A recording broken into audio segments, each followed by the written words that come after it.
Argentina বনাম মরিতানিয়ার match শেষে দেখা গেল এক অসাধারণ দৃশ্য।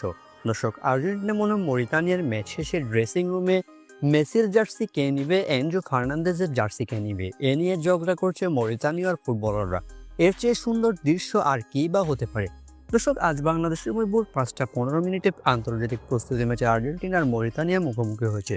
যদিও ম্যাচটিতে 2-1 গোলে হেরে গিয়েছে মরিতানিয়া, কিন্তু হেরে যাওয়ার পরও মেসিদের প্রতি, আর্জেন্টিনার প্রতি তাদের ভালোবাসা রীতিমতো একটুও কমেনি, বরং ড্রেসিং রুমে তারা অপেক্ষা করেছেন মেসির জন্য। দর্শক, ম্যাচটিতে 2-1 গোলে আর্জেন্টিনা জয় পেয়েছে। প্রথমে এনজো ফার্নান্দেজ এবং এরপর নিকো পাজের দুর্দান্ত গোলে আর্জেন্টিনা শেষ পর্যন্ত ম্যাচটিতে 2-1 গোলে জয় তুলে নিয়েছে।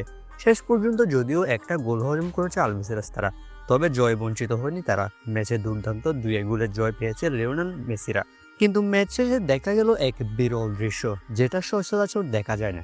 দর্শক, আর্জেন্টিনার কাছে ম্যাচ হেরে গিয়েছে মরিতানিয়া, এক্ষেত্রে তাদের মাথা খারাপ হওয়ার কথা, কিন্তু মেসির জন্য তারা অনেকক্ষণ ধরেই অপেক্ষা করছিলেন ড্রেসিং রুমে তার সাথে একটি সেলফি নেওয়ার জন্য। শুধু তাই নয়, মরিতানিয়ার ফুটবলারদেরকে আর্জেন্টিনার ফুটবলারদের জার্সি দেওয়া হয় একটি ব্যাগে করে। এই সময় মরিতানিয়ার ফুটবলাররা বেছে বেছে নিচ্ছিল কোনটি কে নিবে, অর্থাৎ মেসির জার্সি কে নিবে, এনজো ফার্নান্দেজের জার্সি কে নিবে, ডি পলের জার্সি কে নিবে, সেটা বেছে বেছে নিতে গিয়ে তারা ঝগড়া করছিল। এর চেয়ে সুন্দর দৃশ্য আর কি বা হতে পারে? কেননা ম্যাচ হেরে আর্জেন্টিনার প্রতি এমন ভালোবাসা সত্যি প্রশংসনীয়। শেষ পর্যন্ত মরিতানিয়ার এই ফুটবলার পেয়েছেন ডি পলের জার্সি। ম্যাচ শেষে মরিতানিয়ার দর্শকদের ভালোবাসায় সিক্ত হয়েছেন লিওনেল মেসি।